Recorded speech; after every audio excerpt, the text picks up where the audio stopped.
to catch up, but I thought I'd tell you my crazy Christmas morning experience. And it wasn't full-blown Christmas morning. It was just, like midnight on Christmas Eve, so it kind of stretched into that like earliest part of Christmas morning. But we had been at my grandma's house the night before and celebrating Christmas Eve, gone to church and all that fun stuff, and then we went over to their house, and we were playing football in the front yard, and she's got an Arizona ash tree, or they had at the house that they lived at. They had an Arizona ash tree, and you don't have to know much about trees, but it drops these little things that kind of have thorns on the end. They're not really thorns, but just like they're not great either.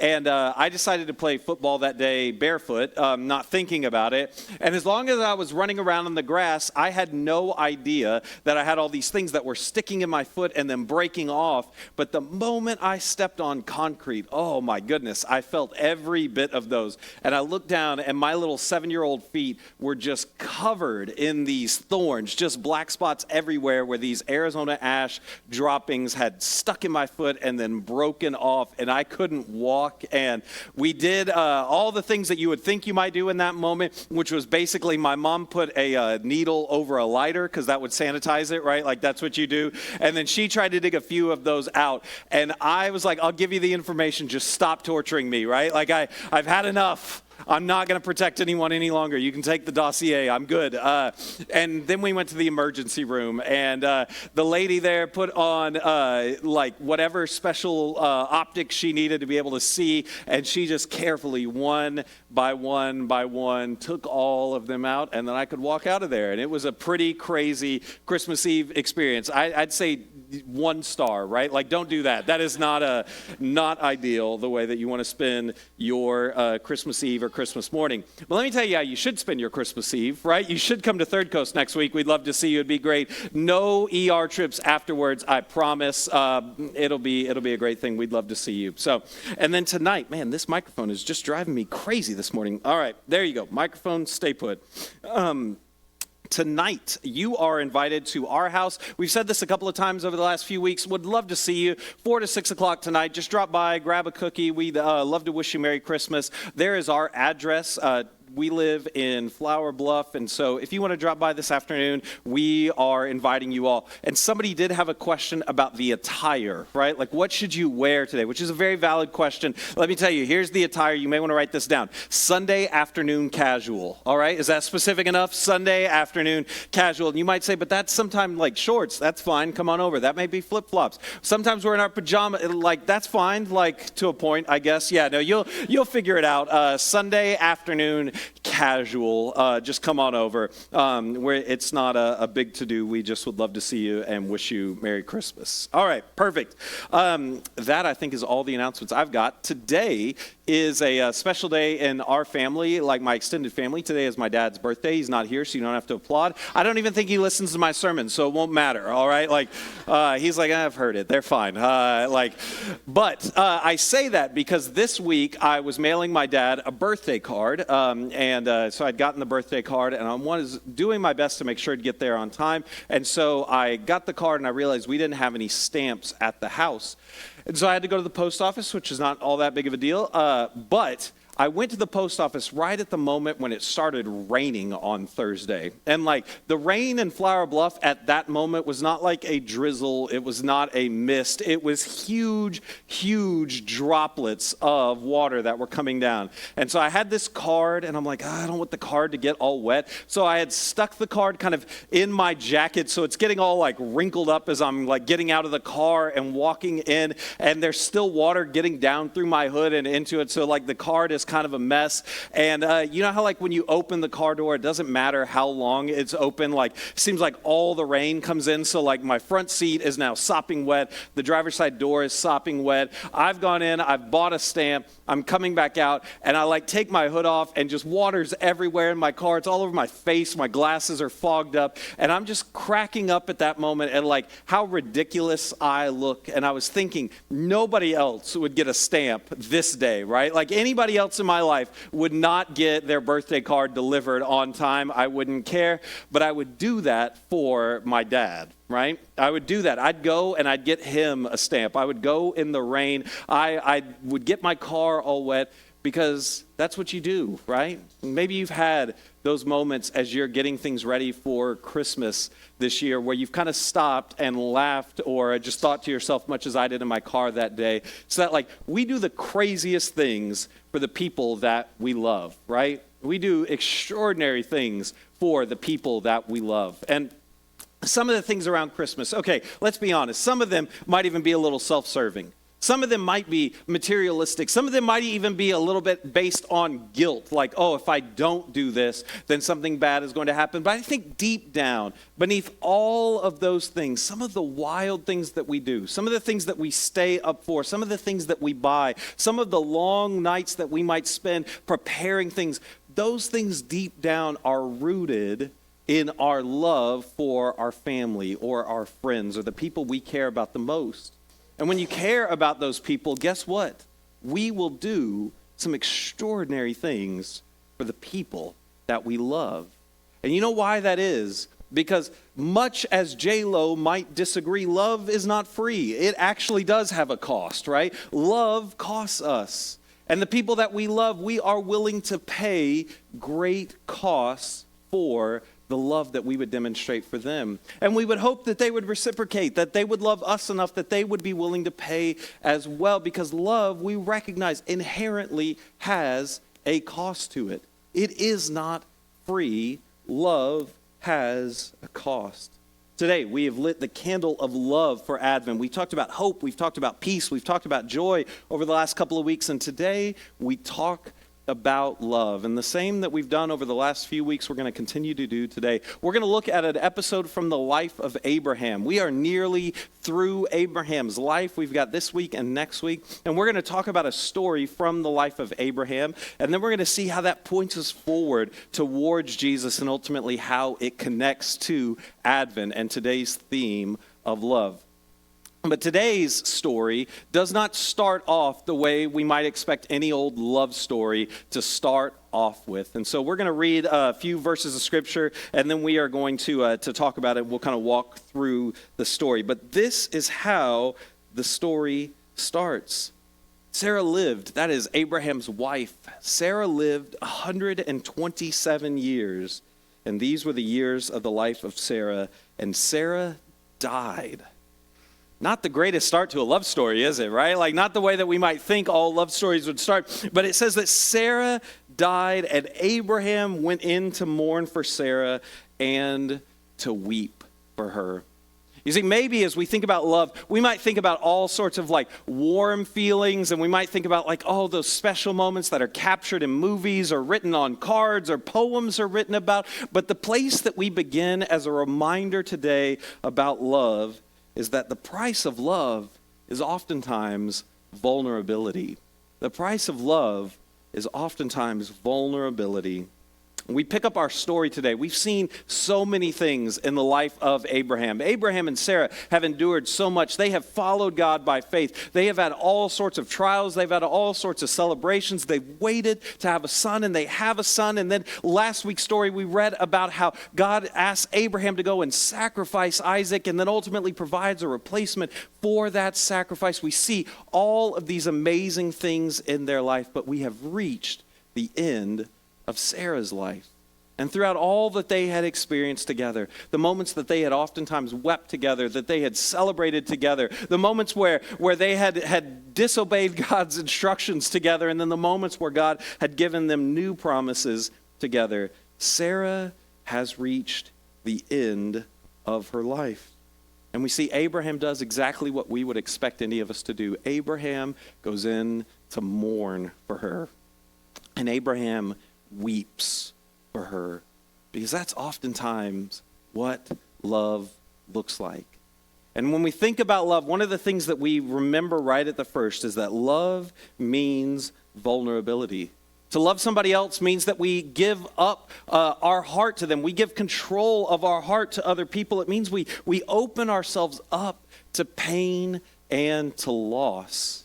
C.S. Lewis, in his book, The Four Loves, he talks about different forms of love because we'll kind of use love to mean all sorts of various things. And we might say we love, our wife, but then we also might say we love tacos. And it's like, how do we make sense of all of those things? He talks about the ways that we use love, but he says this about the greatest love. He says, to love at all is to be vulnerable.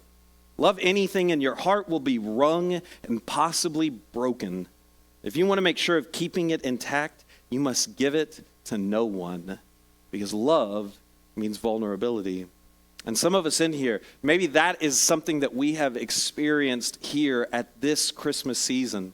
Maybe the memories that we share, the times when we set up the tree and we think about all the Christmases of years past, perhaps there has been a moment where you have felt that pang of loss in your heart.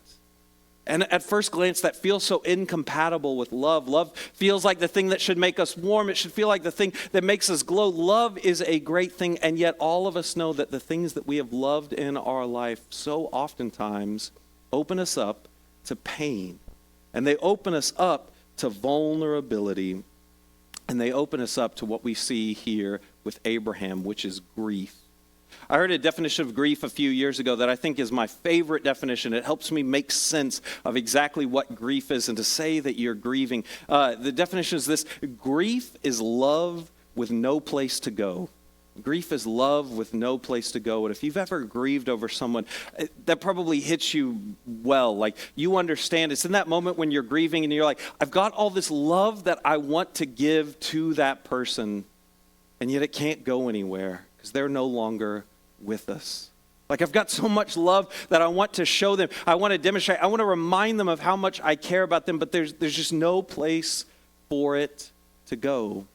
And maybe at Christmas time this year, that's one of the things that you're experiencing is just some amount of grief. That's not abnormal. That's not the absence of love. That is simply an intrinsic and inherent part of love. Love means vulnerability. Love means your heart being wrung and possibly broken.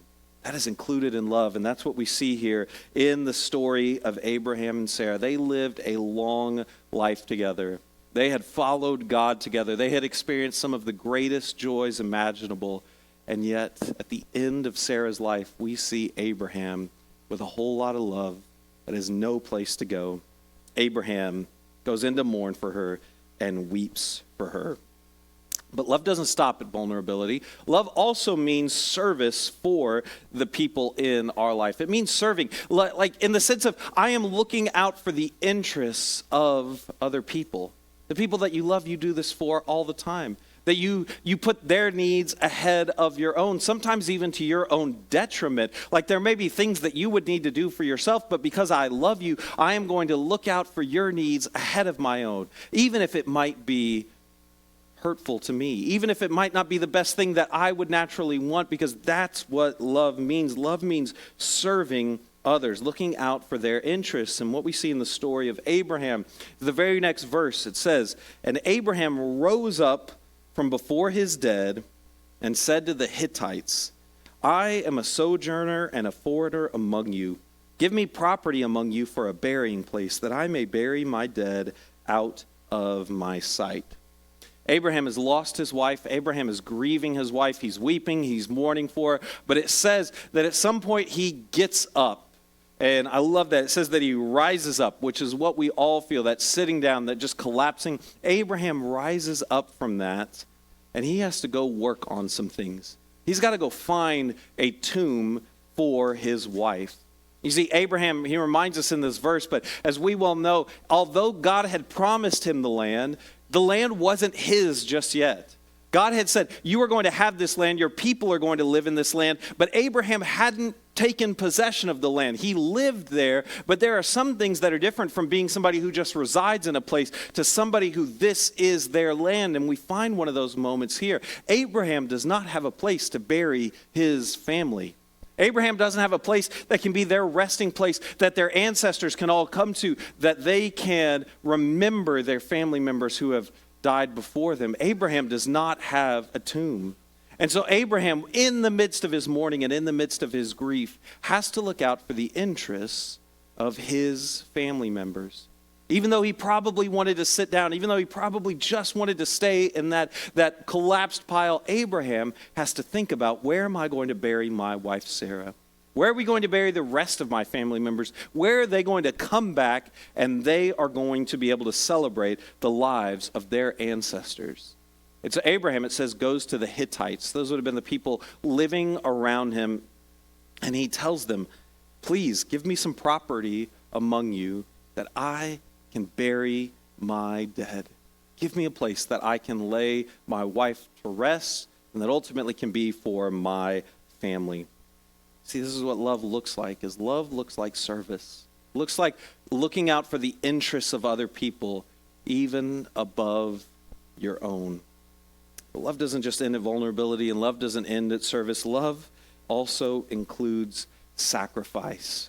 And this thing happens with Abraham and the Hittites living around them. And so Abraham goes to them and says, hey, I'm just a sojourner. I'm just a foreigner. This isn't where we've lived, so I don't have a place to bury. Would you give me some property? Which is probably not saying I expect you to actually give it to me, but can we talk about, can we negotiate a place that I can buy from you to bury my dead?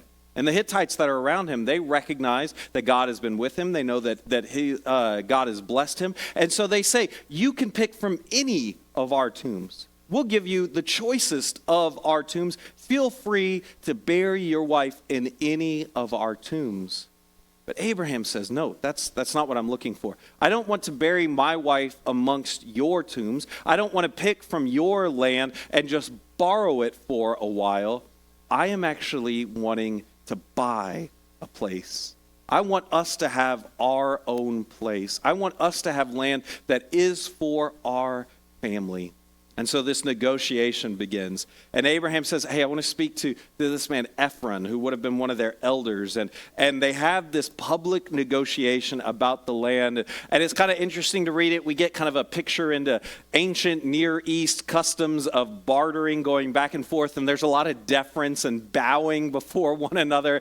And there's this sense of, oh, no, you could just take it, which really means you better give me the right amount of money and then you can take it. And then it's like, oh, of course, I would never just take it. Maybe I can give you a price. And they go back and forth in their negotiating.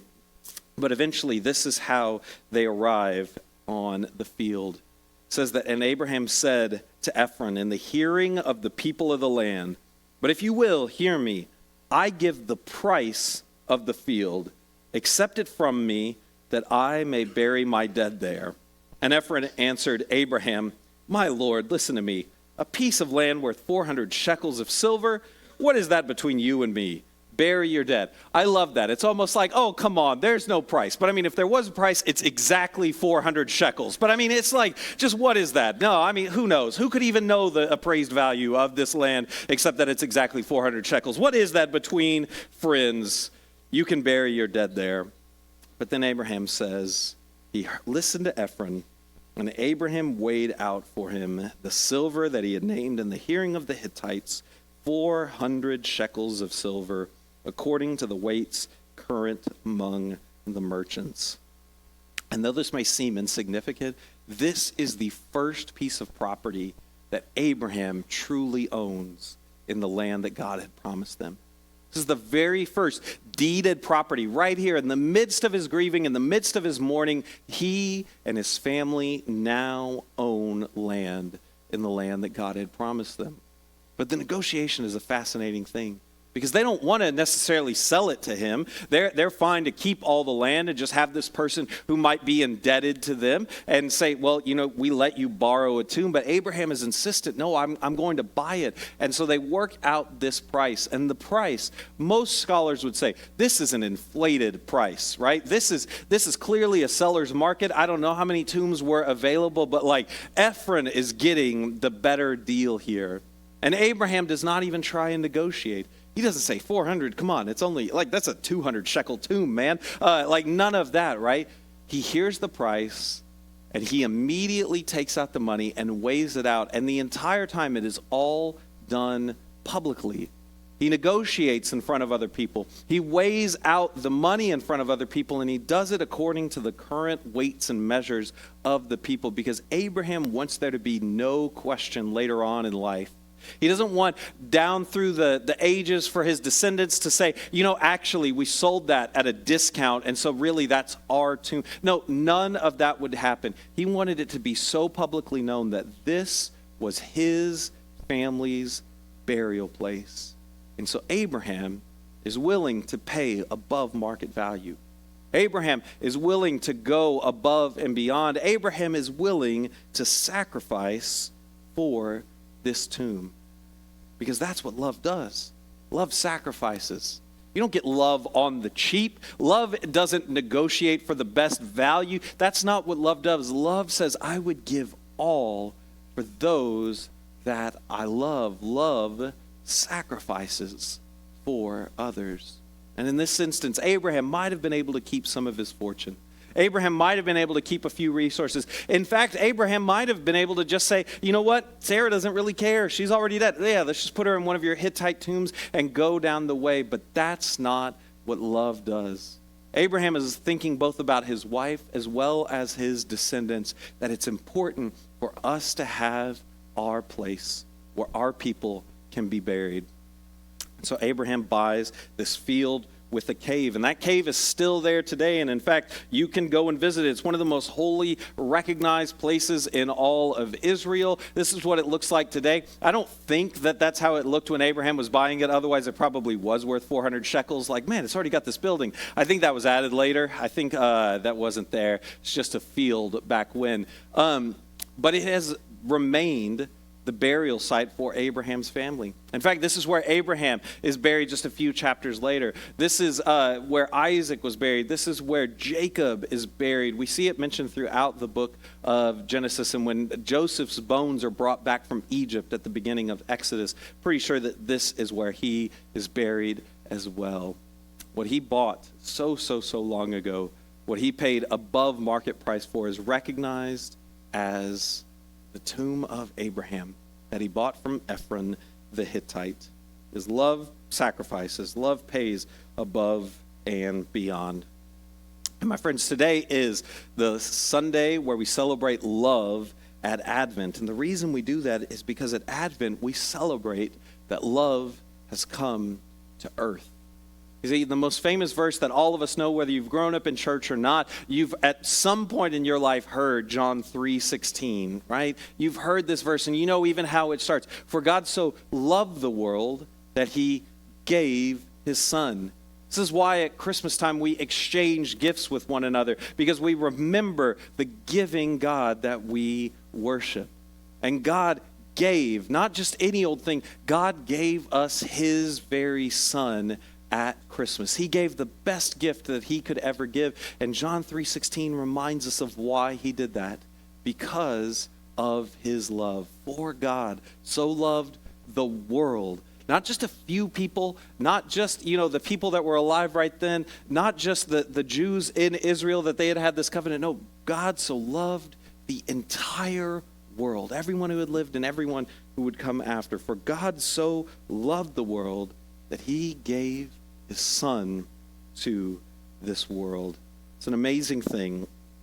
And Paul, reflecting on that, reflecting on the life of Christ, thinking about the church and how we could live as people who live in a world that is soaked in God's love, writes this to the church in Ephesus.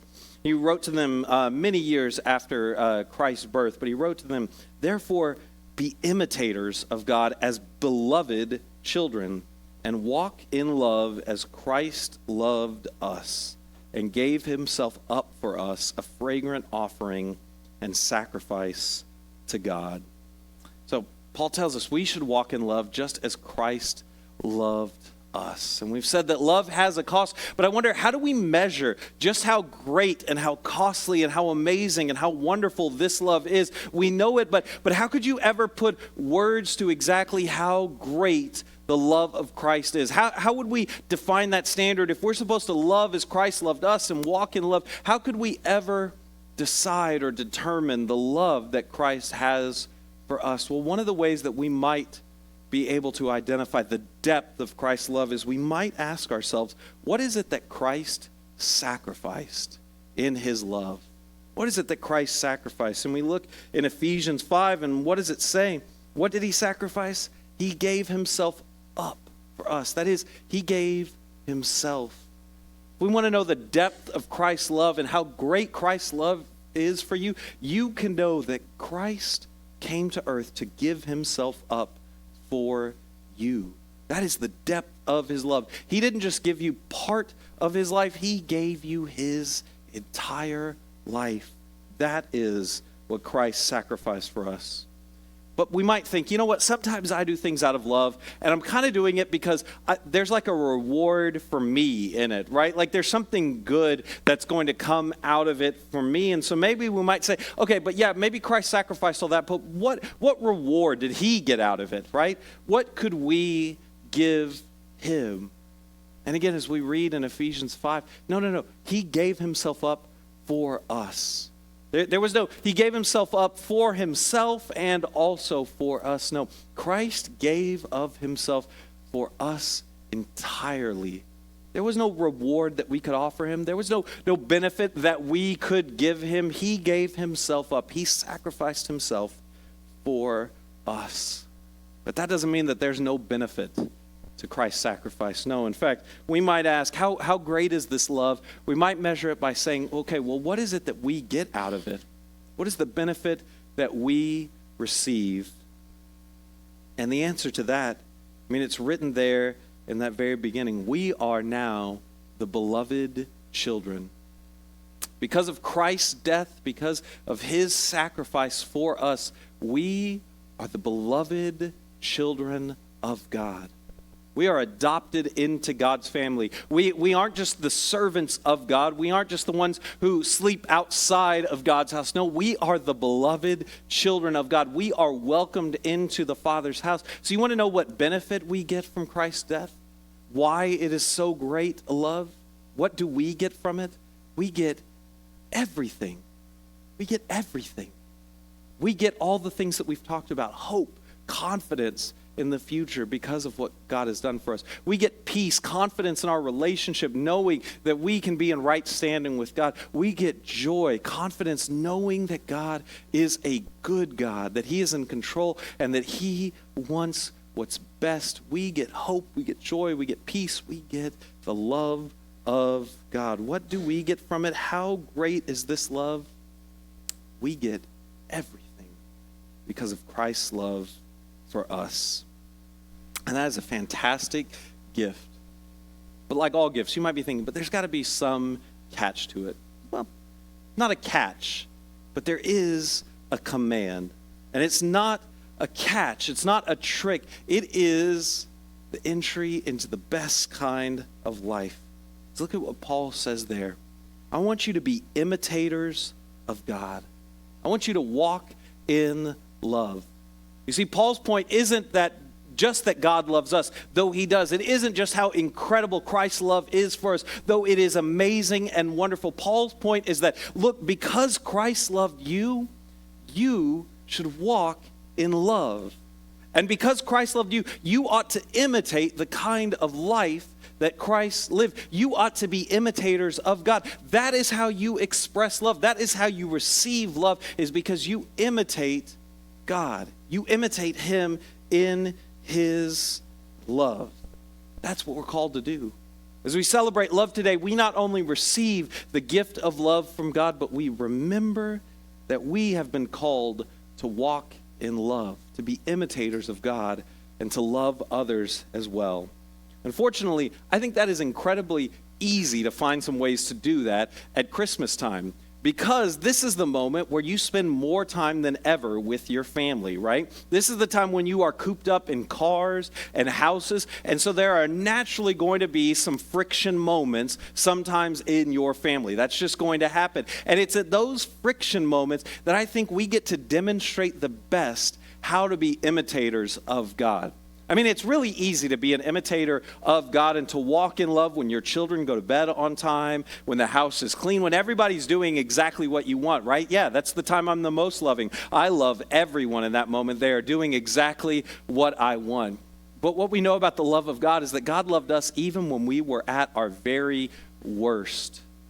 And Paul says that's the love that you need to imitate. And so one of the things that you can practice as you walk in love, as you imitate God, is you can practice patience with your family. Ooh, that's a terrible one, isn't it? Oh man, that's awful, right? I don't want to do that. I find myself getting just so frustrated, not just with my family or my friends, but like even just in the store. And it's like, how are you taking so long? Have you never seen self-checkout before in your life? Oh my, just let me do it. I will check out for you. I'll even pay for it. Just hurry, please. I've got places to go. Patience. I feel like it is so thin for me at this time of year.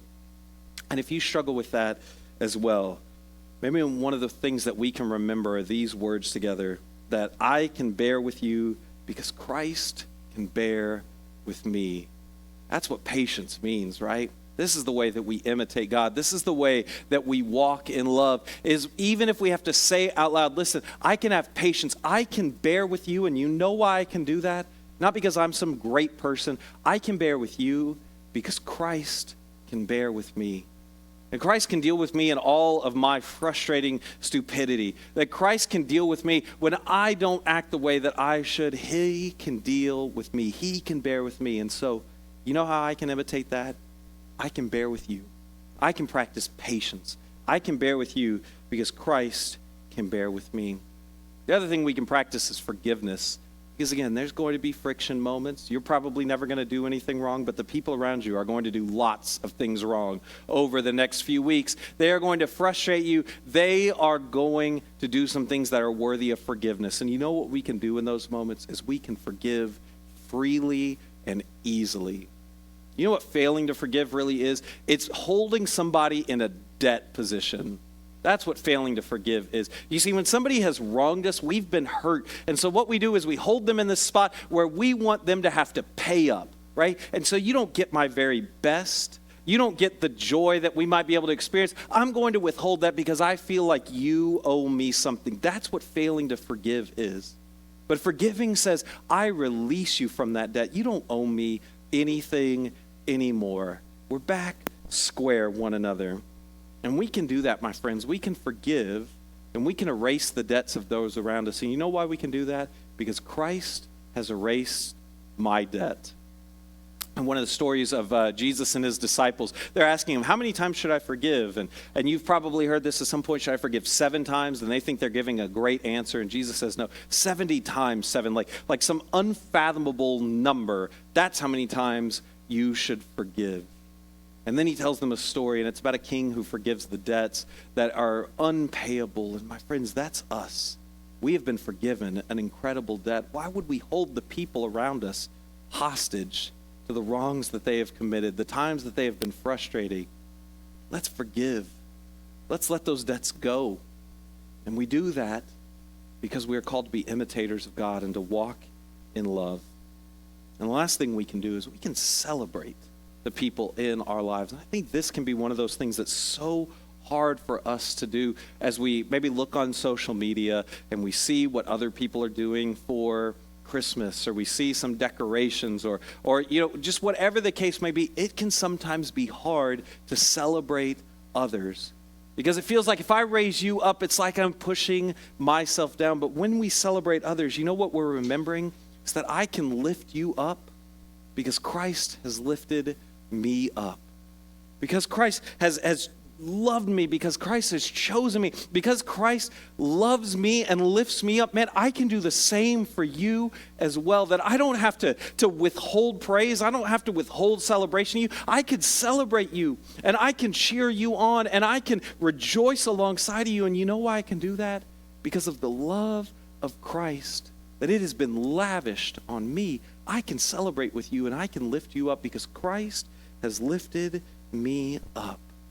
Sometimes love becomes this thing that I think is so amorphous and vague that it is oftentimes hard for us to celebrate, or it's hard for us to actually put into practice. And my friends, I want to encourage you. Paul calls us to be imitators of God, to love as God has loved us, to walk in love. And I think these 3 things, patience, forgiveness, and celebration. You want to practice love together? You want to be imitators of God? Start there with those 3 things. Remind yourself, I can bear with you because Christ bears with me. I can release you of your debts because that's what Christ has done for me, and I can rejoice with you. I can lift you up because Christ has lifted me up. And we do those things because of the great love of Jesus. Love that was not free, love that was not easy, love that cost. That's the kind of love that we have. Let's pray. God, thank you for the great love that you have lavished on us. Thank you for the way that you have cherished us. God, the way that you have provided for us. Thank you for the way that you bear with us in our silliness some days and our disobedient moments. And God, thank you for the great forgiveness that we find in your Son, Jesus. And so today, and all the days that follow, God, may we seek to imitate your love. May we walk in love. May everyone that we come into contact with, God, experience your love through us. And we ask this in the name of your Son, Jesus. Amen.